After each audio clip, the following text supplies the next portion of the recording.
Okay, now I've gone ahead and done a bit off camera, and I'll just run through how I set this up.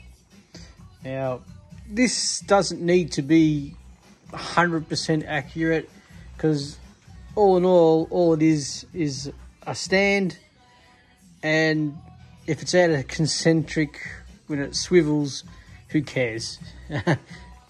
I'm sorry, but yeah, who cares? So it doesn't need to be clocked up to within an inch of its life. And to tell you the truth, this is not exactly round either, this pipe. So there's no chance of it being concentric. So I've put the 3-jaw on here. If you had something that was decent and you wanted to clock it up, you go a 4-jaw over here, and then you'd set that up here as a 4-jaw, and then back over here you'd put your indicator down here as well. Use your adjustments to dial this in so it's parallel to that, or as close as you can get it.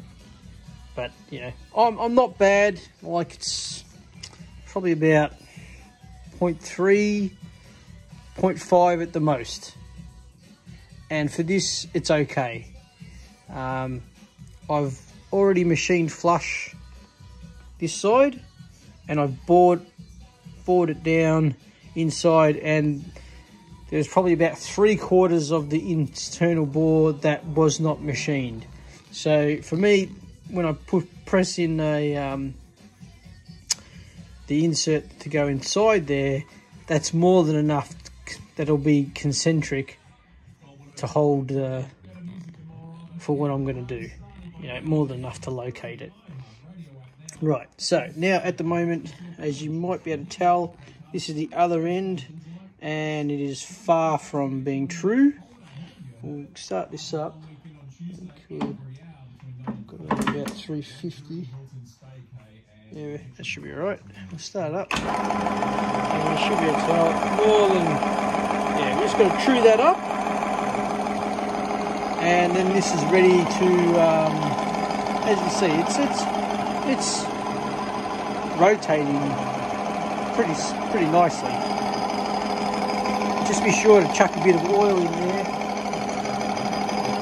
to keep your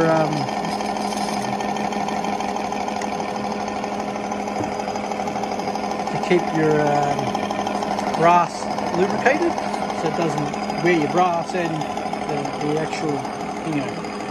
Okay, I'm going to stop that now.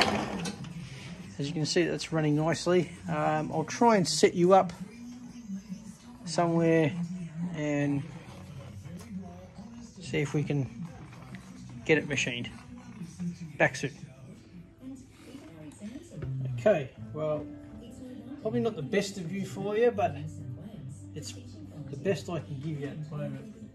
I don't really have much to hold my camera in the way of you know, awkward positions. I really need something that I can G-clamp and with like a articulating arm. But anyway, we'll get into this, we'll true this up. Shouldn't take a lot.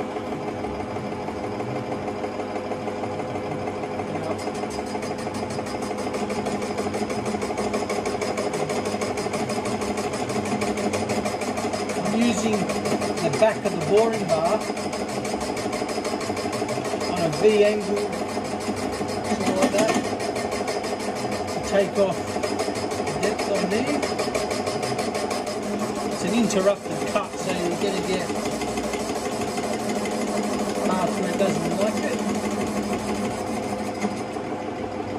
Starting to shrivel up a bit now.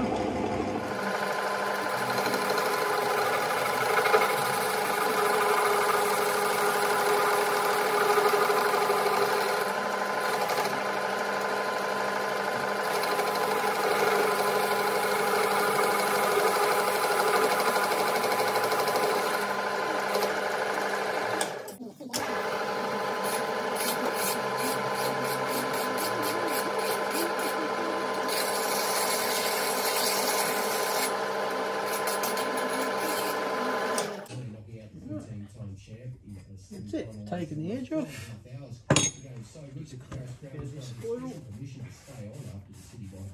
That's ready to come out.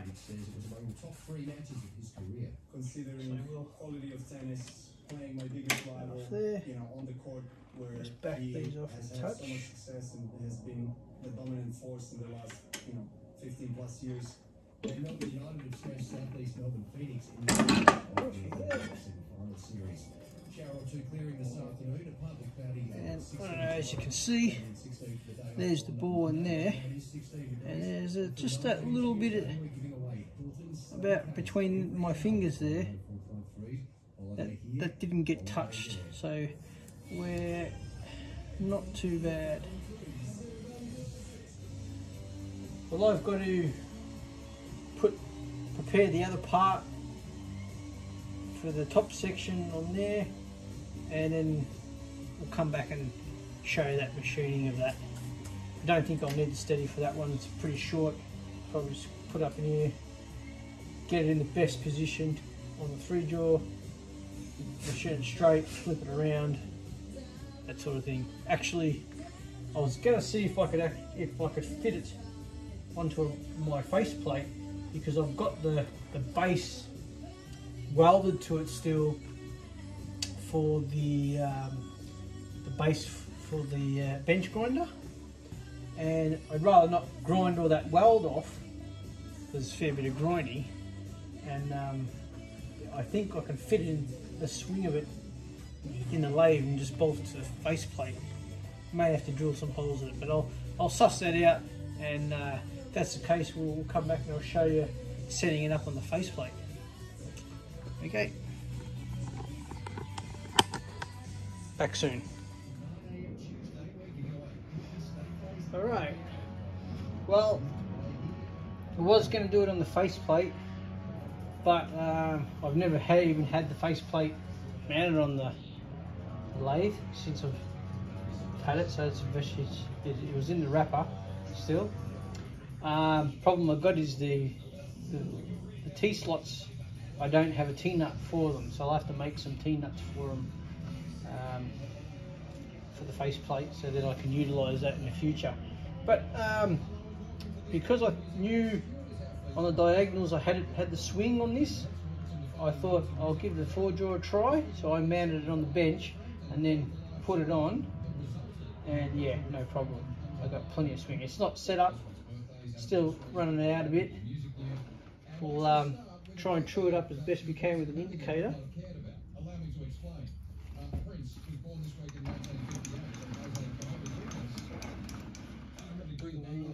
Set it up here.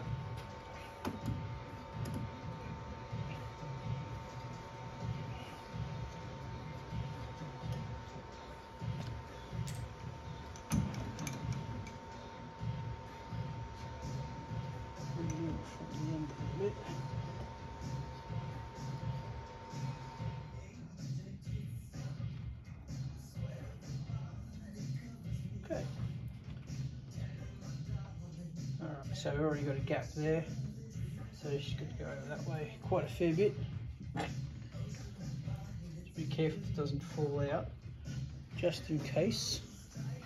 Put this bit of wood there in case she does decide to fall out.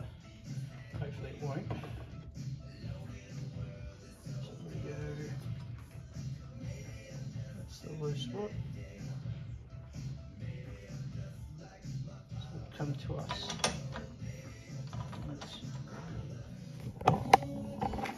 Alright, now I was getting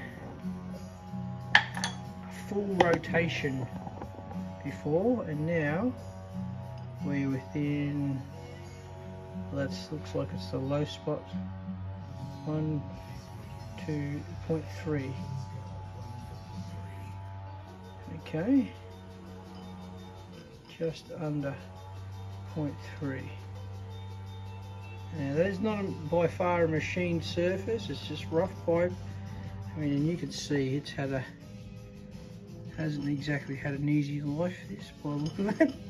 So it's definitely not going to be round, but we don't need it to be spot on. We just need it, you know, within the ballpark. We don't want it to be running totally off center. Right, so there's our low spot. And now if we go 180 degrees, as you can see, when we hit the 80 degrees, we're only 0.1 out. We can't chase the run out in between the 4 points because we really can't adjust for that. We can only adjust on this plane and that plane. Alright, and whatever's in between is the run out on the pipe. You're never going to be able to get that. So I'm not going to try. So basically, I'll put you back over there because it's hard for me to do this with one hand while I'm holding the camera. And I'll continue, and then once I get it as good as I think I can, I'll bring you back for another walk. Alright, so now I've marked it number 1. And as you can see, if I line it up in that sort of where about there, where we'll find that spot where we're at 12 o'clock. This way. That's pretty much where we are, and if you look at the dial, you're looking at 0.77. Okay, and now we'll rotate it 180 degrees. We'll get it in that plane again, which is, that's not too bad. About there. And as you see, we're at 0.79, so we have a 0.02 run out in this particular plane. So that's 0.02 run out in that plane. Okay, now we'll swap to number 2 plane. There it is there, draw number 2. Okay, and we'll get that, zoom this out a little bit. Line that up as close to vertical as we can eyeball it. I don't know if you can sort of see that with the camera. And look, and like I said before, we're about get the light to work with so we can see the number. Come on.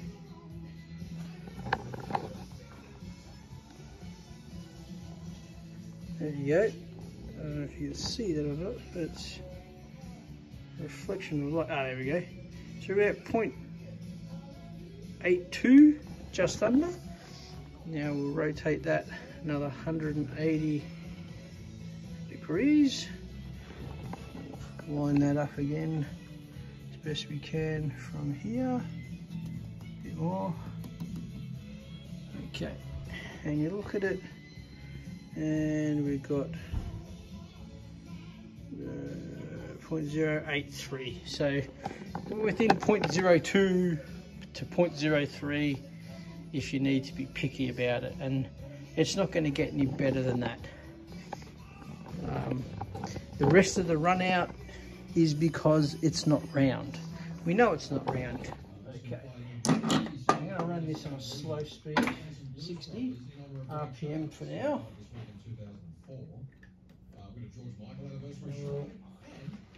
We'll see how bad our run out is. Going for a look.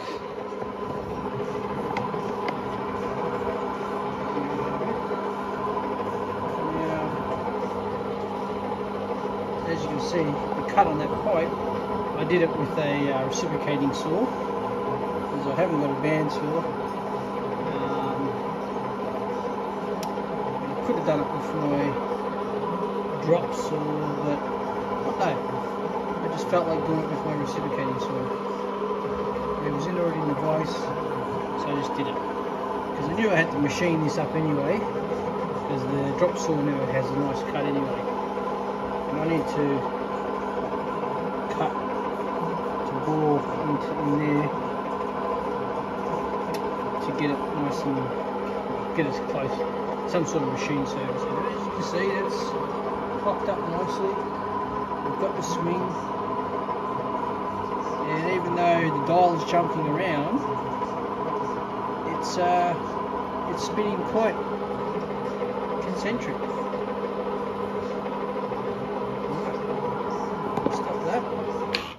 We'll get the on here.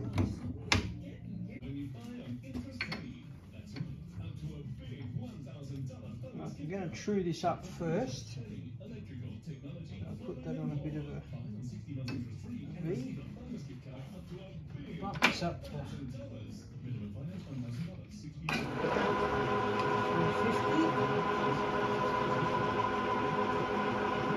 Take a very light cut because we've got a lot of leverage there.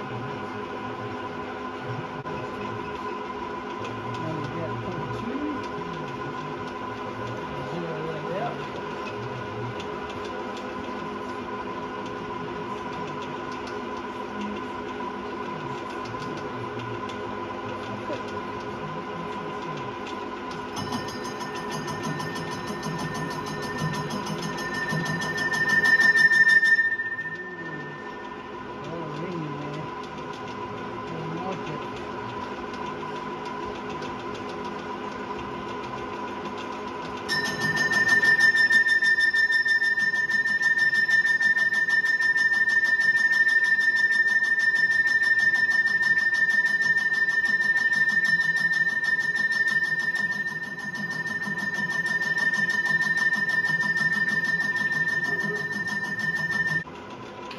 Harmonics, and yeah, that's very annoying.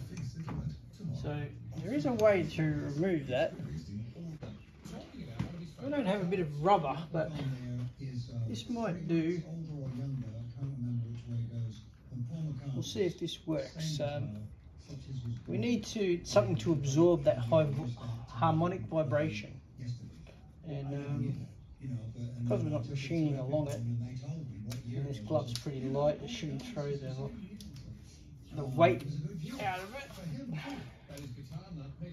I'm just going to do that. Okay. It might not completely solve the problem, but it should help with some of that annoying ringing. See how we go. Bring it out. Pull that into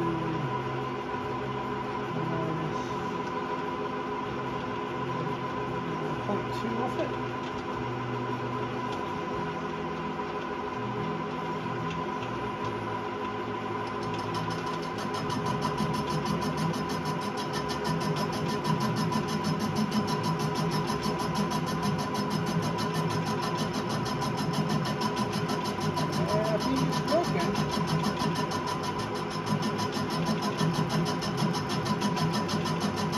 All you say thank you. I'm not working to any specific dimension on that. I'll have to measure it. I've taken a little bit off quite a few ends, and then I'll make the measure the height that I want the grind to sit at, and make the inserts longer to compensate for all that I've removed. It might be a little better view for you. You see what's going on.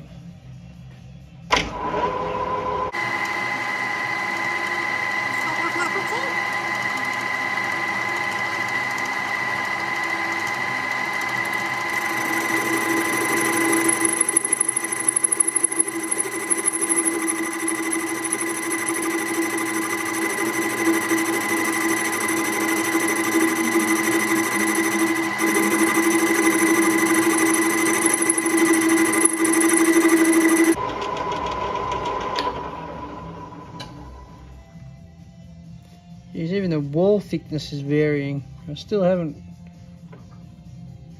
A little bit more, maybe one more. Will be enough. Take it. This will be 1.6 mil. Take it off.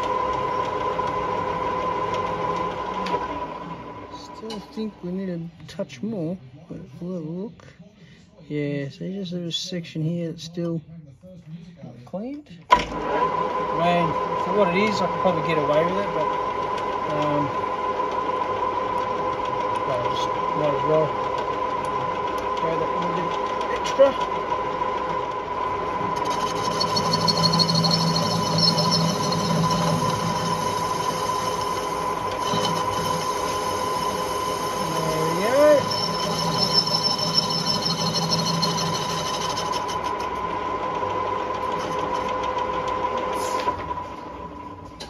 Look at that, and yes, finally we're all the way over. Okay, now while I've got this on this angle, I'll make it easier because I've got to bore that a little bit. Let's go in there and just take off that bird edge.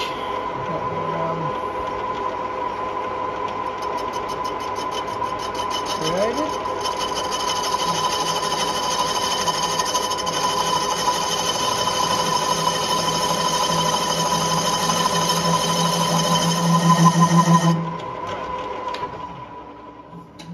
Move that edge. That's it. She's gone.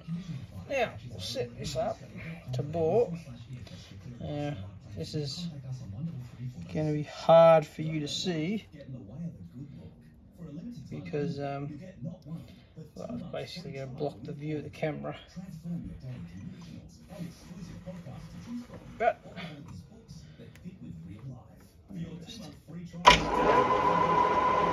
now I'm just going to wind out until we touch.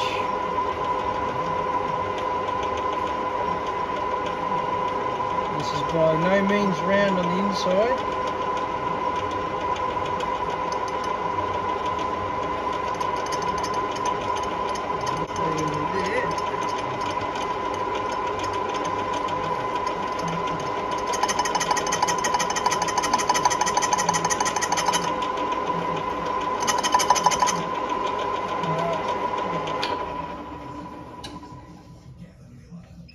Zero the X, wind it out, just touch on the Z. Okay, now I bored that about 30 mil on the other piece, so I'll do the same on this one, just over maybe 30, 31. It doesn't matter because I'm going to machine a shoulder onto the piece that gets pressed into there, so if I do that to 30, it doesn't matter if the bore's deeper, so it's a very non-critical dimension, but at least I'll know exactly when I hit the DRO. So now I'll bring that back out to 0, wind it to 0 and then come back, and I'll take about 0.2 again. If it squeals, we'll reduce that to 0.1. See how we go. I can't lock that. Alright.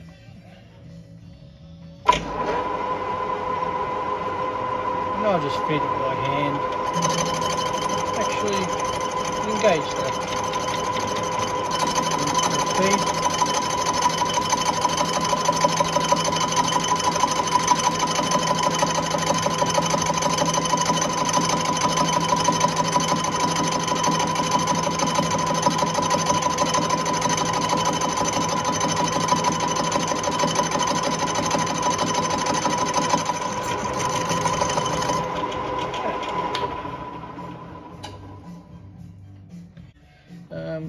Majority of it has been machined, and I've only got a small section here that's not touching and a very minute section there, so we're pretty round. And you know, like for what? Get this out of your way so you can have a look. So as you can see, we bring you in and rotate it. We've got a little bit there at the back that hasn't cleaned up, and then we come around and there's a section there, maybe I have to say maybe a quarter of it is not machined, and then all the way around till we get to there is more or less machined. So that's very similar to the other one. Actually, the other one was a little bit worse because it had a larger two sections that weren't machined. And but what we want to do is I'll just run a file over that. I've already cleaned up on the inside.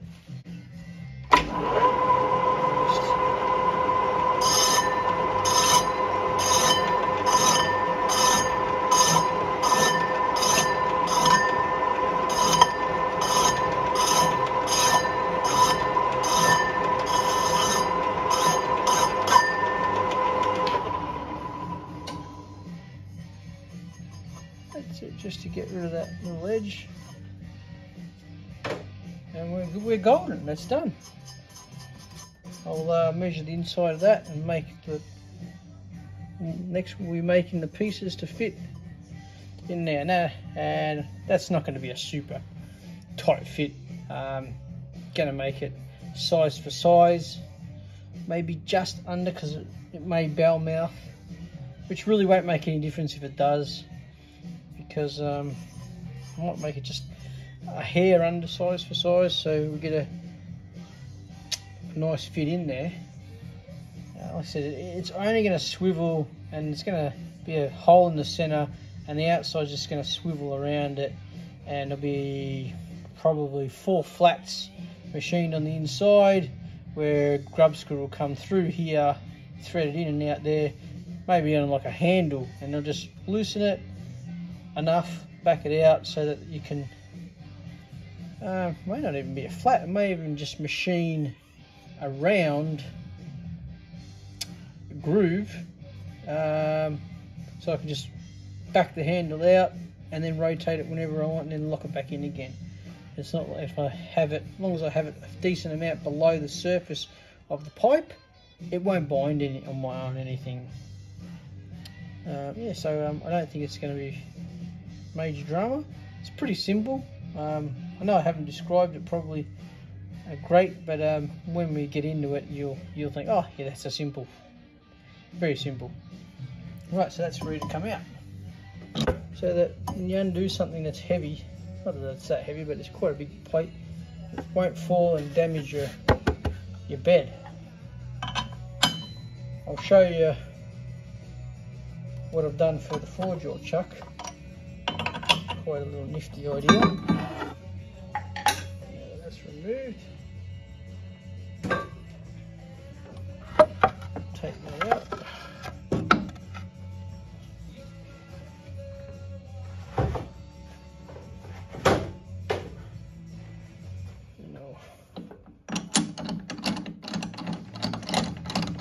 Don't keep the 4-jaw on there. I'm just going to use the 3-jaw because it's a lot easier. Okay, now here's my solution. This is quite heavy, and I'm going to undo bolts, 3 bolts at the back, and this isn't a tight fit on the spigot, so it can fall off, and I don't want it damaging my bed. So this actually has just got a slot for this V-groove here, and it slides. And this is an insert, because that's made for the 3-jaw chuck and the self-centering 4-jaw, but we don't need that. This part alone, and you'll see that that just slides in there like that. Take you a couple of tries, but it's well worth doing. So we'll just loosen these off.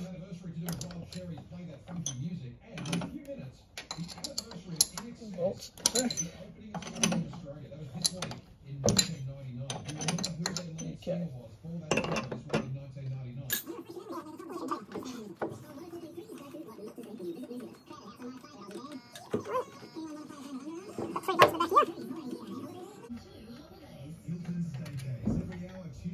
Now that won't fall. We can turn it so that's at the top, push that in and line that up so it sits in there perfectly. And we'll remove the last one. And this probably weighs 10-15 kilos or so. And look at that. You know? It's on the spigot, it's off the spigot. And now, with two hands, I can just remove it.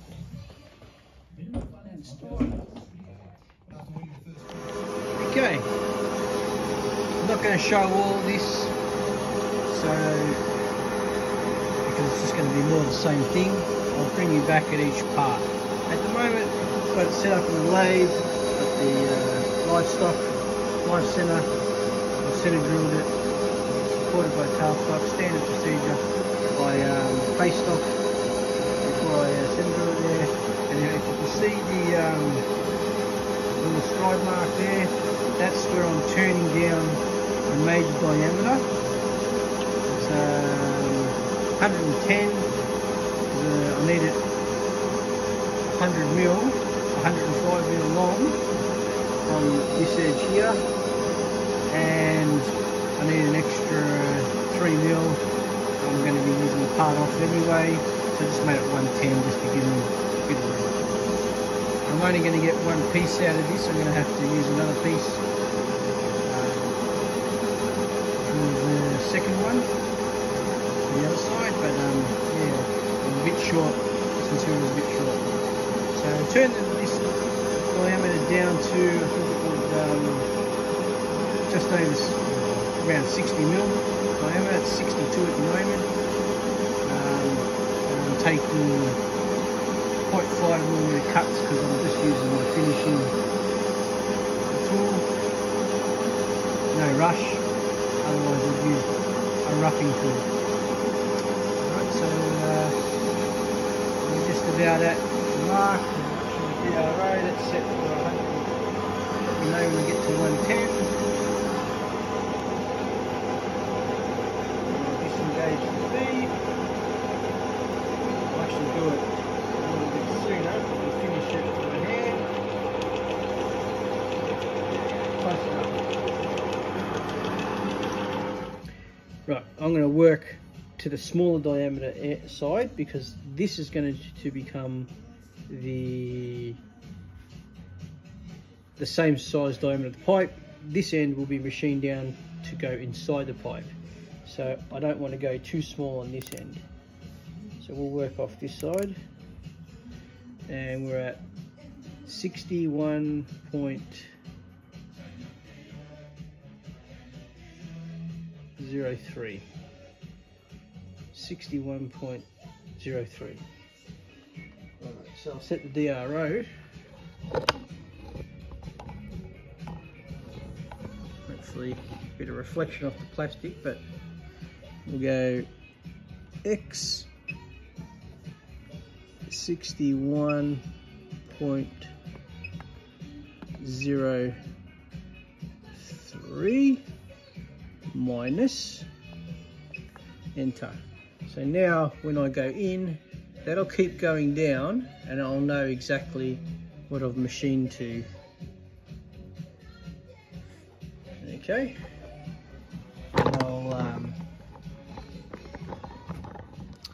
I'll continue to go down there and I'll bring you back once up to size, and then we'll start the minor diameter, which will go in.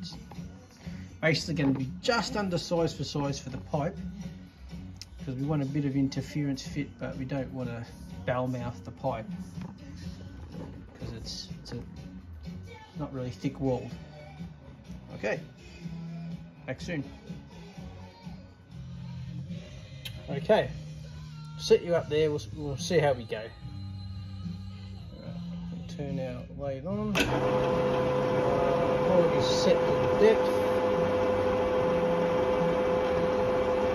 And it's going to be more of the same.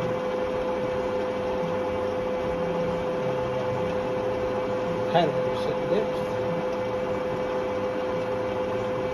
I've set 1/2 mil cuts.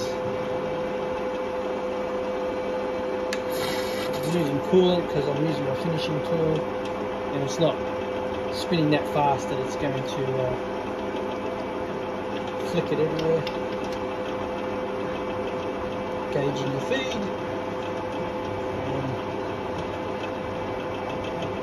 So it goes.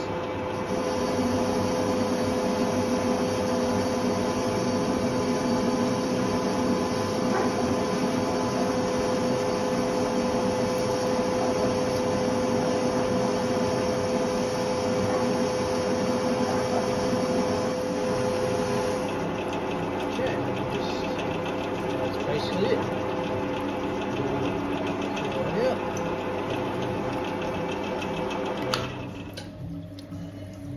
Switch that off. Dry that off a bit. Actually, it's not a bad finish. It looked rough, but it's actually quite good. Yeah, quite good. The finish. Not that it needs to be, I mean, when I measure this end, yeah, it doesn't need to be a great finish. You're not even going to see it. Okay, and we're almost at 61.01. And then I'll take another light cut, try and get a nice finish. You can see it is quite nice. So I'll take another 0.5 off. So now we're taking the final rough cut, if you will. We should be at a depth of 60.5 once this is finished, and then I'll just take another cut at around 0.1, 0.2 at the most, and that should make it just under the minor diameter, just under the diameter of the pipe itself, which is what I'm after. Bring that back. Turn that off. Now, just something to note when you're machining. See all this swarf here? You don't always get them breaking off in chips. Sorry about the view on that, I'll zoom it out a bit. There we go.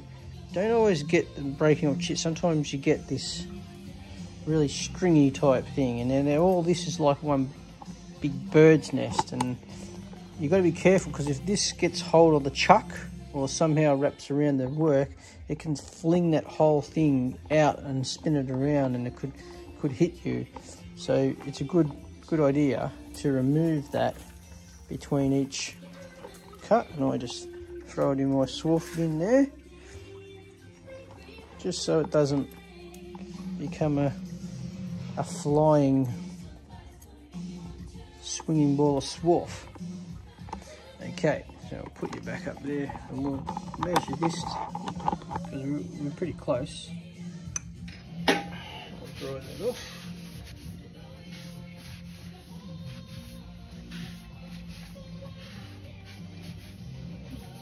Okay.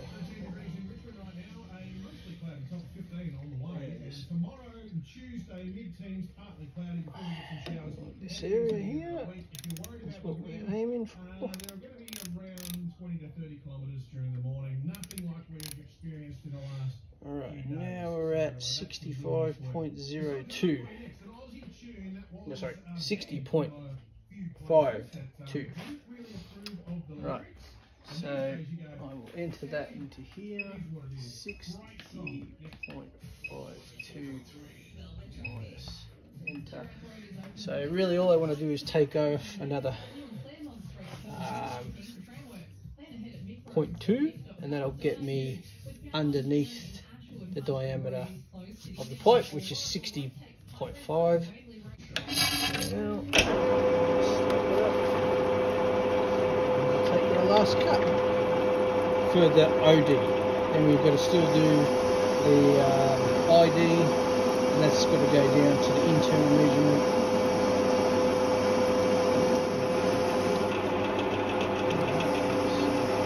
Last millimeter on hand. Yep. Turn that off.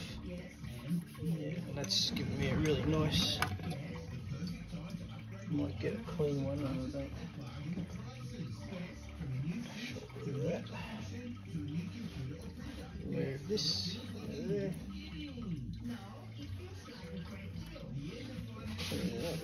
Clean rag.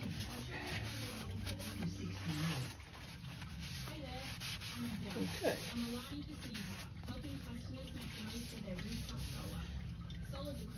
That's very nice finish actually. Bring you in for a look at that. So what I found is on a finer feed I get a lower cut, I get a nicer finish. Even though it's, you see those lines, that says to me that it's going a little bit too quick. Even though it's quite smooth, and look, it's probably overkill finish for what I want it for. But I mean, I'll just measure this to make sure we're in the ballpark. Alright, and that's 60.28, which is good. Gives me about almost 0.25 smaller diameter than the pipe. We're going to measure the inside of the pipe. Right, so we're at more or less almost smack on 56 millimeters. We're at 55.9, but I'm using calipers, vernier calipers, for an inside dimension, and they're not the most accurate. So I'm going to give myself a little bit of grace, and I'm going to make it just over 56.2 or something like that, and then I'll test fit, and once we get it close we can just take off really small amounts, and then because I want to press fit, but I don't want it too big a press fit because I have only a small wall thickness on it, and I don't want to bell mouth this, which in all said and done, if it did do that, it's not going to be a big problem. It's a pedestal, but yeah, if I can get it without doing that, I sort of look on size for size is just under. So I'm measuring 55.9 is what I'm measuring. So I'll make this to just over 56, and then we'll test fit because the verniers are not the best. Right, so we'll set this up. We're going in, so we're at,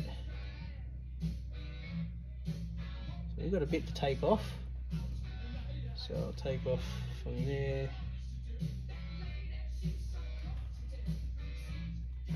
Was 0.3, so we'll go down to 59.8.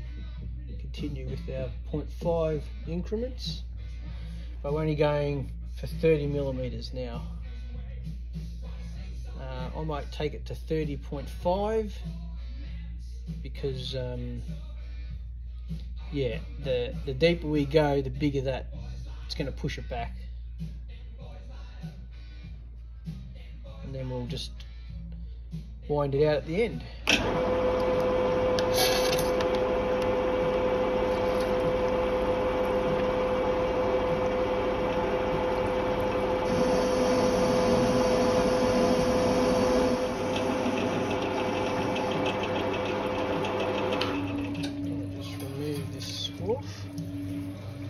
Starting to build up a little bit. Take that down to 58.8. 0.5.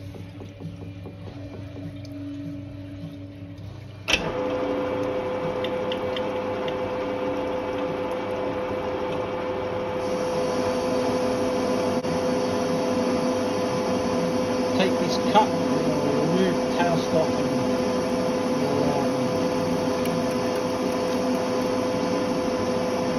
and test fit, which it should not go on. It should be too big, but yeah, because I'm measuring vernier, don't trust them. I don't want to overshoot.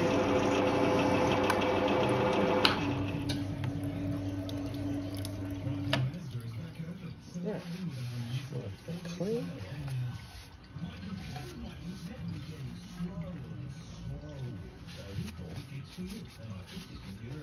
Right, now the mic, well it says I'm at, yeah, but I'll just double check it.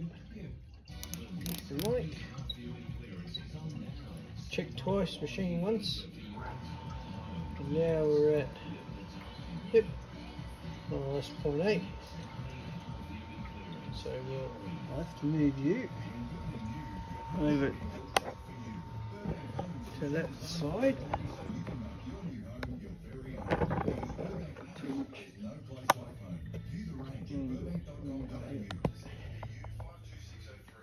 Okay, so I will withdraw this.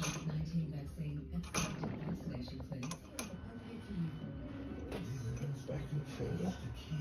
Now this shouldn't fit on.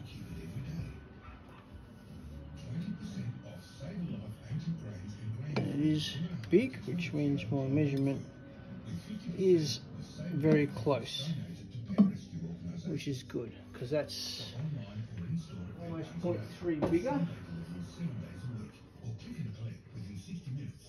and that's where I want to be. So we'll take it down now to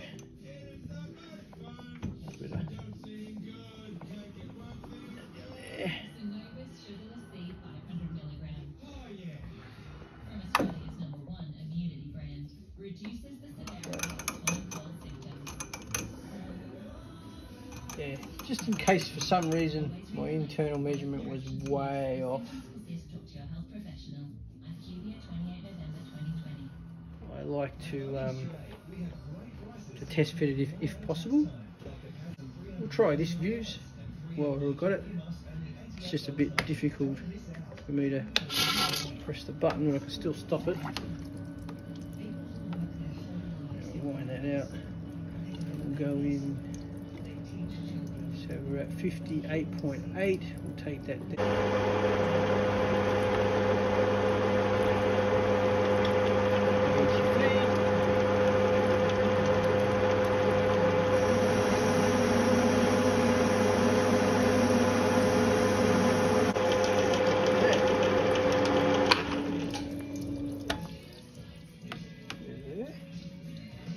Get that. Just clean that up.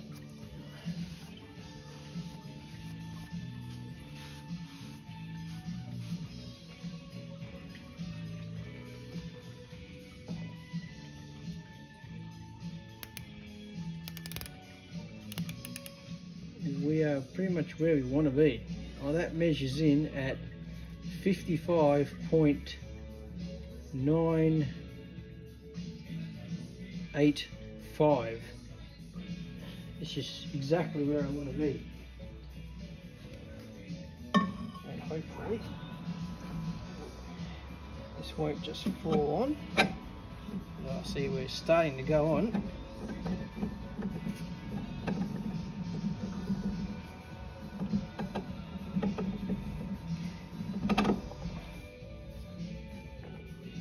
Right now, that's a bit of a fail. I wanted that to be tight on there, not that loose. It wasn't supposed to be a slight. Well, it is slightly tight on there, but it was supposed to be tighter.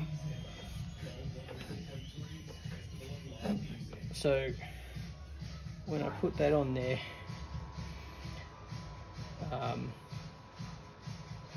it won't be able to rotate anyway because I'm going to go through here into there to lock it. But it would have been nice to have it tight. So a bit of a fail there, but not a complete fail. And this is why I was so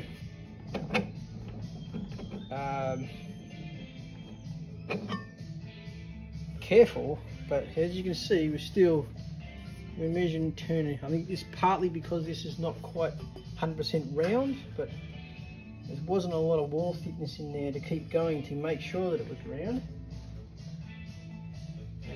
probably should have aimed a little bit higher on my mark. We're to size there, so now I can continue to machine off